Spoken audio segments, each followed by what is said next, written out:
کہ زندگی کے کسی مراحل میں، کسی موڑ پر، کسی جگہ پر، کسی سٹیٹس پر آپ کو اسلام کی رہنمائی دستیاب ہوگی۔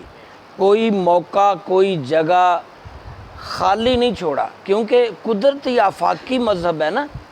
اللہ تعالیٰ جو خالق مالک ہے، اس مالک کا قدرتی جو ماحول ہے، اس کا قانون بھی اسی حساب سے ہے۔ تو آپ جہاں بھی جس حال میں بھی ہوں، آپ کو ایک اسلام سے رہنمائی ملے گی۔ کوئی جگہ ایسی نہیں بچے گی جہاں آپ کو اسلام نے گائیڈ لائن نہ دی ہو کہ یہاں کیا کرنا ہے، کس طرح کرنا ہے۔ آپ نے اب تک عقائد اور ایمانیات سیکھے ہیں کہ عقائد کیا ہے اور ایمانیات کیا ہیں۔ اس کے علاوہ ہم نے آج مزید کچھ بات کریں تو نمازیں، ایک تو 5 گانا فرض نمازیں ہیں، وہ تو آپ کسی حال میں چھوڑ سکتے ہی نہیں۔ آپ اگر سفر میں ہیں تو بھی پڑھیں گے، گھر میں ہیں تو بھی، باہر ہیں، کہیں بھی ہیں، آپ بیمار ہیں تو بھی پڑھیں گے۔ جب تک آپ کا ہوش اور حواس سلامت ہے، فرض نماز معافی نہیں ہے۔ یہاں تک کہ اگر آپ کسی ایسی جگہ جاب کر رہے ہیں جو آپ کو نماز فرض نہیں پڑھنے دیتا، تو وہاں بھی یہ حکم ہے کہ اس کے ساتھ بارگیننگ کریں، اسے کہیں بھی جتنی ٹائم میں نمازوں میں گزاروں گا وہ میری تنخواہ سے اتنے پیسے مجھے کم دے دے۔ پھر بھی نہ مانیں، بعض اکھڑ ہوتے ہیں، لیکن کچھ ہماری بھی غلطیاں ہوتی ہیں۔ ینگ بچے نماز کا بہانہ لگا کر گئے اور پھر 2 گھنٹے غائب، جی گھنٹہ گئے، وہیں پھرتے رہے، بیٹھے رہے، تو وہ بھی بیچارے پھر جو جن کا کام ہے، کاروبار ہے، وہ اتنا تو نہیں نقصان کر سکتے۔ تو آپ کوشش کریں، بلکہ کام کے دوران نوافل بھی چھوڑ سکتے ہیں۔ آپ فرض اور سنت مؤکدہ پڑھ لیں، جلدی سے واپس آئیں تاکہ اس کا اعتماد بحال ہو اور آپ کو نماز پڑھنے کی اجازت دیتا رہے۔ جب آپ نماز سے زیادہ ٹائم لگائیں گے تو وہ بدگمان ہو جائے گا۔ غیر مسلم خاص کر تو کئی نہیں پڑھنے دیتے، کئی پڑھنے بھی دیتے، اپنے بھی کئی ایسے ہی ہیں۔ تو ایسی کنڈیشن میں کہ آپ کو نماز نہیں پڑھنے دے رہے، تو آپ ان سے بارگیننگ کریں کہ مجھے ٹائم جو نماز پہ لگتا ہے وہ میری کٹوتی کر لیں، مجھے پے میں کم دے۔ پھر بھی نہ مانے تو شریعت کہتی ہے کہ وہاں سے جاب چھوڑ دیں، رازق اللہ ہے، کہیں اور تلاش کریں۔ جو آپ کو دینی معاملات سے روکتا ہے اس کو کوشش کریں قائل کریں، بلکہ اس کو بھی اپنی لائن میں لائیں، لیکن آپ کے قائل کرنے کا انداز جو ہے وہ پیچھے سے کوئی گائیڈ لائن دینے والا ہو، یعنی کوئی قابل بندہ پیچھے آپ کے ہو جس سے پھر رہنمائی لیتے رہیں کہ اب مجھے کیا کرنا ہے، اب مجھے کیا کرنا ہے، اب مجھے کیا کرنا ہے۔ تو اس طرح بارہا یہ تحمل اور صبر والے کام ہوتے ہیں جو دین کی تبلیغ کے ہیں، بڑی دور اندیشی اور بڑی سمجھ بوجھ کے ساتھ کرنے پڑتے ہیں۔ بہت مشکل کام ہے، اس دور میں تو اور بہت مشکل ہو گیا ہے۔ تو بہرکیف ہمت نہیں ہارنی۔ ہم بہت خوش نصیب ہیں کہ ہمارا مذہب جو ہے وہ سچا ہے، ہمارا اسلام خالص مذہب ہے۔ ہم یقینی خالق جو ہم سب کائنات کا ہے، اللہ کو وحدہ لا شریک ماننے والے ہیں۔ ہم خوش نصیب ہیں کہ آخری نبی صلی اللہ علیہ وسلم پر ایمان رکھتے ہیں، اور ہمارے لیے اسلامی اصول سارے ضوابط قرآن و حدیث نے مرتب کر دی ہیں۔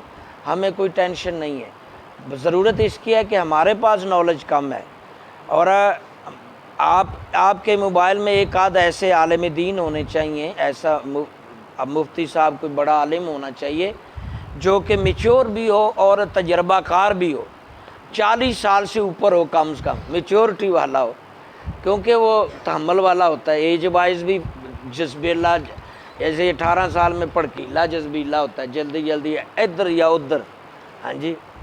اور جیسے جیسے ایج زیادہ ہوتی ہے انسان میں بردباری اور تحمل کا اضافہ ہوتا ہے۔ آپ اسے گائیڈ لائن لیں، آپ کام چھوڑ سکتے ہیں، نماز نہیں چھوڑ سکتے۔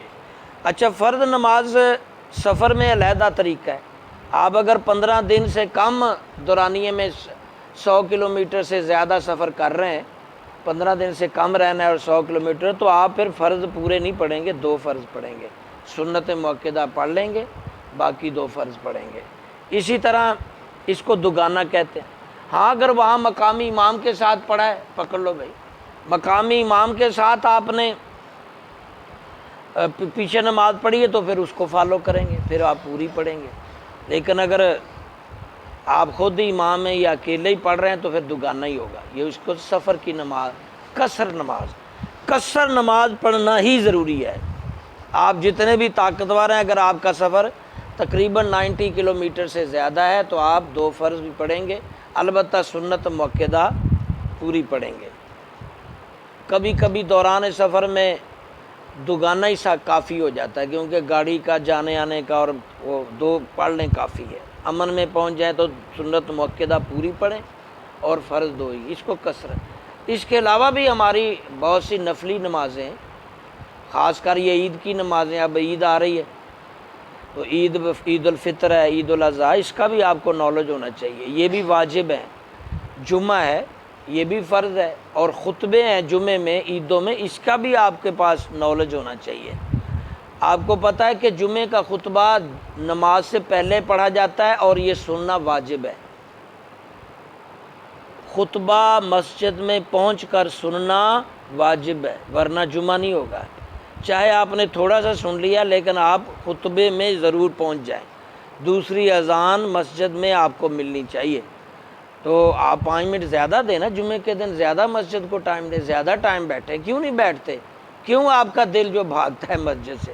کچھ 10 منٹ دوسری اذان سے پہلے آ جائیں، اردو میں واعظ و نصیحت ہو رہی ہوتی ہے، سنیں۔ بہت ساری چیزیں ہمارے سوچ کے مطابق نہیں ہوتی، وہ ہو بھی نہیں سکتا، ہر بندے کی اپنا ایک لیول ہے۔ برتن جیسے چھوٹا بھی ہوتا ہے، بڑا بھی ہوتا ہے، کوئی بہت بھرا ہوتا ہے، کوئی تھوڑا بھرا ہوتا ہے، کوئی خالی ہوتا ہے نا۔ ایسے دماغ بھی ایک برتن ہے، کسی کا بالکل خالی ہوتا ہے، کسی میں تھوڑا سا سوجھ بوجھ ہوتی ہے، کسی میں ہاف ہوتی ہے، کسی میں پونا، کوئی فل بھی بھرا ہوتا ہے۔ تو یہ ہر بندے کا اپنا معیار، سمجھ ہے، سوجھ ہے۔ لیکن جب دین کی بات کوئی کر رہا ہو، اس میں کچھ چیزوں میں اختلاف بھی ہو تو بھی سنتے جائیں۔ ہو سکتا ہے آپ کا اختلاف آگے چل کے وہ صحیح ہو جائے، آپ بدگمانی میں بیٹھے ہو، کیونکہ آپ کے پاس علم تھوڑا ہے اور مد مقابل میں زیادہ ہے۔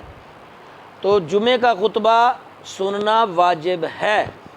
جمعے میں دوسری اذان سے پہلے آپ نے مسجد میں پہنچنا ہے، جہاں کہیں بھی ہیں، لوگوں کو بھی بتانا ہے کہ دوسری اذان مسجد میں سنیں، اور اگر ہو اور پہلے جلدی جائیں تو وہاں اب جگہ جگہ مساجد میں واعظ و نصیحت ہوتی ہے۔ اب پڑھا لکھا دور آ رہا ہے، کافی پڑھے لکھے بچے علماء آگے آ رہے ہیں، ابھی بھی ہیں کچھ بیچارے روایتی، لیکن آپ ایک مسجد میں دوسری میں دیکھ لیں، جہاں آپ کو اچھی واعظ و نصیحت ملتی وہاں جمعہ کر لیں، جلدی چلے جائیں۔ دوسرا، عیدوں میں بھی خطبہ ہے۔ یہ عیدوں والا جو خطبہ ہے نا، عید الفطر، عید الاضحیٰ کا، یہ نماز کے بعد ہوتا ہے، جمعے کا پہلے، اور جو عید کے خطبے ہیں وہ بعد میں۔ جمعے کا خطبہ واجب ہے اور عید کا سنت، اور اس کا بھی سننا چاہیے، اس مستحب ہے، اس کو بھی سنیں۔ کبھی کبھار جگہ کی قلت ہوتی تھی، نہیں بندہ تھوڑا بہت آگے پیچھے چلا بھی جائے تو حرج نہیں۔ عید کا خطبہ اگر کچھ سنا، نہیں بھی سنا، لیکن ہم اتنا کہیں گے نا تو اور زیادہ آپ ڈھیلے پڑ جائیں گے۔ عید کا خطبہ سنت مستحب ہے، اس میں بھی شریک رہیں، وہ سلام پھرتے ہی خطبہ ہوتا ہے۔ دعا میں ضرور شریک ہوں، جہاں زیادہ لوگ دعا کر رہے ہوں نا، وہ نہ مس کیا کریں، کیونکہ اللہ کے نبی فرمایا جہاں 40 لوگ دعا کریں اللہ تعالیٰ اس دعا کو قبول کرتا ہے، یعنی مقصد اس میں کوئی نہ کوئی نیک بندہ قبولیت والا ہوتا ہے۔ تو جہاں ہزاروں لوگ ہوں وہاں تو ضرور ہوگا۔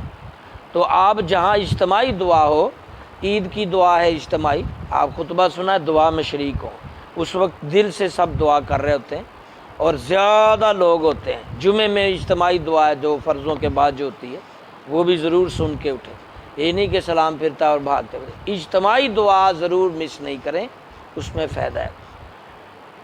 دوسرا، عید کی نیت اور جمعے کی نیت، نمازوں کی نیت آپ نے سیکھی ہوگی، قاری صاحب نے بتایا ہوگا۔ عید کی نمازوں میں 6 تکبیریں زیادہ پڑھی جاتی ہیں۔ پہلی رکعت میں 3 تکبیریں ہیں سبحانک اللہ کے بعد، ہاتھ چھوڑ کر کانوں کو لگا کر، پہلی رکعت میں سبحانک اللہ کے، اور دوسری رکعت کے اینڈ میں جب رکوع میں جانا ہے تب 3 تکبیریں، یہ واجب ہے ہاتھ چھوڑ کر۔ یہ بھی آپ کو معلوم ہونا چاہیے، آپ چھت پہ کھڑے ہوں، آپ کو نظر نہیں آ رہے، LED لگی نہیں ہوئی، تو آپ پتہ چلے گا اللہ اکبر، امام نے سبحانک اللہ کے بعد کہا، آپ بھی گئے رکوع میں، کہیں ہوتا ہے ایسے؟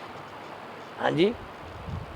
تو یہ چیزیں آپ کو پہلی رکعت میں 3 تکبیریں ایکسٹرا پڑھنی ہیں، سبحانک اللہ کے بعد دوسری رکعت میں اینڈ میں جب رکوع میں جانے سے پہلے، یعنی دوسری رکعت میں اکثر لوگ غلطی کر جاتے ہیں، کیونکہ تلاوت جب مکمل ہوتی ہے اللہ اکبر امام کہتا ہے نا دوسری میں، تو وہ سمجھتے ہیں رکوع میں گئے، وہ حالانکہ وہ تکبیروں کے لیے ہوتا ہے۔ چلو یہ بھی سمجھ، نفلی عبادت بھی ہے، تہجد چاہے 2 نفل پڑھ لیں جب آپ کو توفیق ملے، اسی طرح اشراق 2 نفل ہیں، ہاں جی، چاشت کے 2 نفل ہیں، 6 نفل وہ مغرب کے بعد اوابین ہیں۔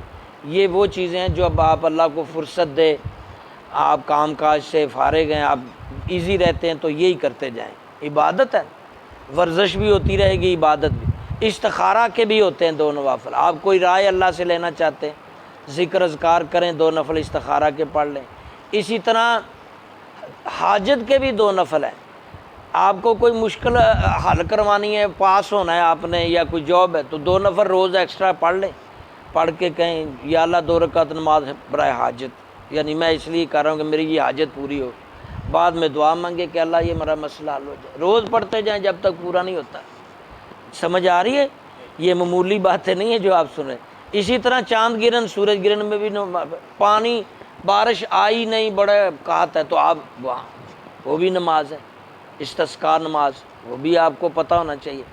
بہت بارش ہوگی، رک نہیں رہی، وہ بھی آپ، شکرانے کی بھی نماز ہے کہ آپ کو اللہ نے کسی کامیابی میں دی ہے، آپ دولہے بنے ہو تو کپڑے شپڑے نہا کے ڈال کے تو پہلے 2 نفل پڑھو جا کے، سفر پہ گئے ہو جاتے ہوئے، واپس آتے ہوئے نفل پڑھو، وضو کے نفل ہیں وہ پڑھو۔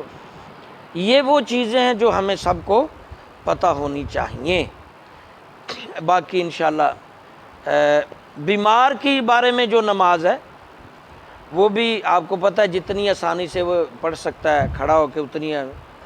بیمار پرسی بھی ہماری جو ہے ثواب ہے، بیمار بھی مومن ہوتا ہے، اس کو گناہ جھڑتے ہیں، اور بیمار پرسی پہ ضرور جائیں، خالی فونوں پہ نہ ٹالتے رہیں، کوشش کریں ایک بندہ جائے، اس کے پاس جانے سے جو راحت ہوگی، ہاں بہت دوسرے ملک ہو، زیادہ دور ہو تو پھر مجبوری ہے۔ اسی طرح موت برحق ہے، انشاءاللہ یہ یہاں سے نہ کل گفتگو کریں گے، اللہ عمل کی توفیق دے۔